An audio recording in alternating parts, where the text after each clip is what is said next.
Welcome to episode 1 of the P30L 9mm V1. Now I did the first 100 through this and everyone's like, where's the rest? Come on, you're putting out all this other stuff we don't care about. Where's this gun at?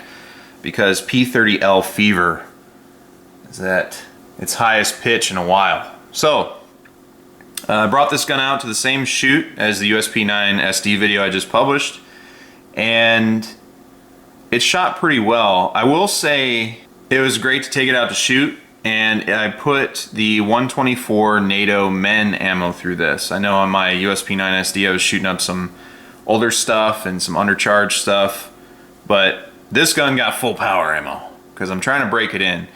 And to be honest, this is very reminiscent of when I first got my P30L V3S, because it's very stiff. And I'm starting to notice that, and there's a lot to be said for a 2,000 round trigger job. Shooting this versus the Gray Guns drop-in trigger kit V3S that I have, that's a mouthful.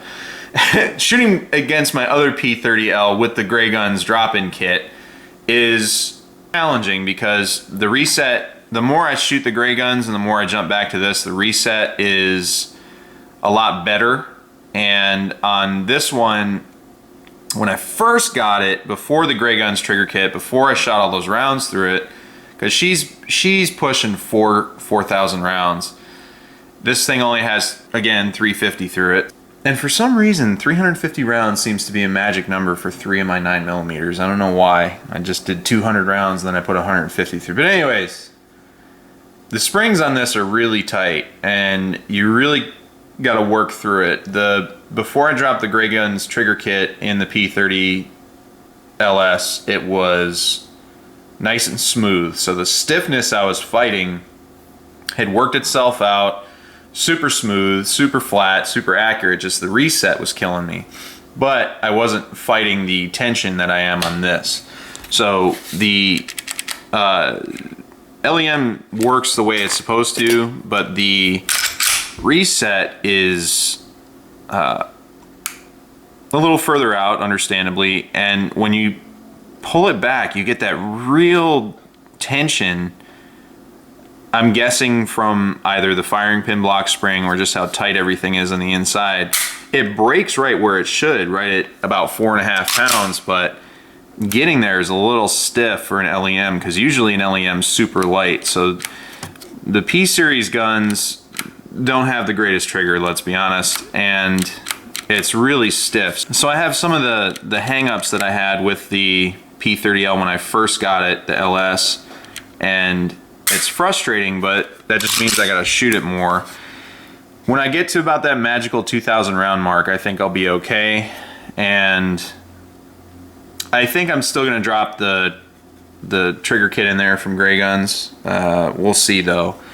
It really does change the dynamics of these things, and it gets it to HK45 status, and HK45s I don't do anything to. So long as they have the MEPR lights, that gun's set up for me. I can take it out of the box, clean it, run it till it needs spring changes. It's a solid shooting gun.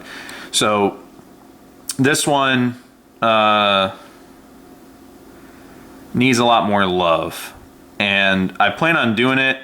I think with this one, I'm gonna have it replace my LS, but I'm not sure. I might keep the LS as like the combat gun, and I might do the John Wick gun to this one. I'm not sure yet, but I think this one gets the match weight and a Gray Guns drop-in trigger kit, and then we're good.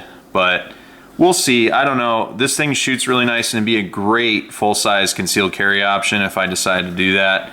They're very light, they're thin, and it's a really smooth shooting gun. I mean, even though I'm fighting the spring tension on all this stuff, which is very typical of a stock brand new HK, is they're really, really tightly sprung, and that speaks to longevity. I mean, and it's also one of the reasons you got to run 124 NATO through this, because that's what it's designed for and sprung for. So overall, I'm very happy with it. I just need to shoot it more. I need to get over these growing pains. Also, I'm not 100% sure I did the sight job right, because I don't know if it's the spring tension in the trigger and the hammer and all that, or if it's my sight job. I measured it and it looks right. It looks even.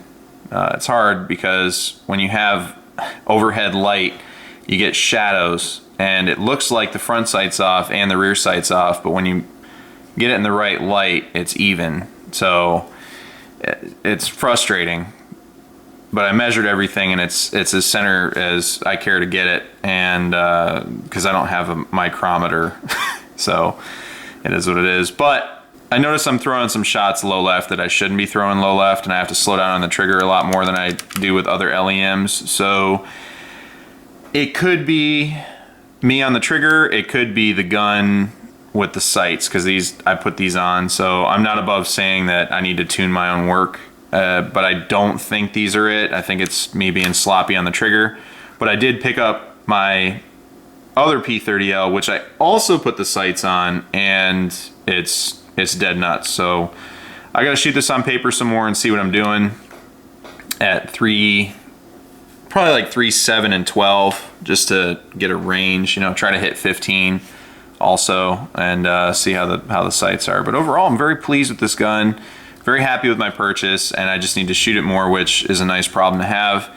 Had 100% reliability. I might switch these out for the safety model slide releases. I have a couple failures to lock back here and there, but it's not nearly as bad as, say, a SIG, but it happens enough. And if I'm going to carry this, I don't want to have that issue, so we'll just take the length out of these and roll with it. But if I do that, I'll do an install video, and if I put the Gray Guns trigger in there, I'll do a proper start to finish install video with that. But overall, very happy, and I know a lot of you are going to say this thing's really wet. The first couple cleanings I do with this, because I've only taken it out 3 times, but the first 3 or 4 cleanings, just to make sure that the oil's getting into the metal, I over lubricate it, and I clean it very intensely, and I over lubricate it to make sure that it's really getting in there.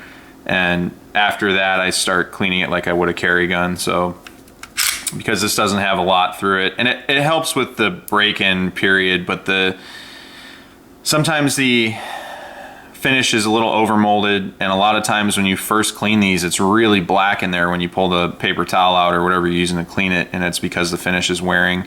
So you got to find out where the wear points are, and if it's really lubricated, it helps with that process. You don't have any hang-ups or anything, and you can kind of really progressively track where it's wearing versus just letting it go and get worn really fast. So that's why it looks like that, so don't freak out. But I also don't know when I'm going to shoot this again, so I'm letting it sit. But anyhow, very, very happy with this pistol, and I highly recommend them. If you see them for sale, pick one up. It's a great shooter. Just, you know, keep in the back of your head that they are very stiff when you first get them. You got to run the 124 NATO, or, you know, some self-defense carry ammo through there. Some plus P loads are pretty solid, so give that a shot before you can run the 115s. But all in all, great gun. So we're sitting at 350 right now, and I'm hoping to get another 250, 300 through it before I do the next video. So we'll see, and hopefully I can knock that out. Don't have a name for her yet, but I'm working on it. Thanks for watching. Take care. Take care of each other. Stay safe, and support and defend the Constitution of the United States of America.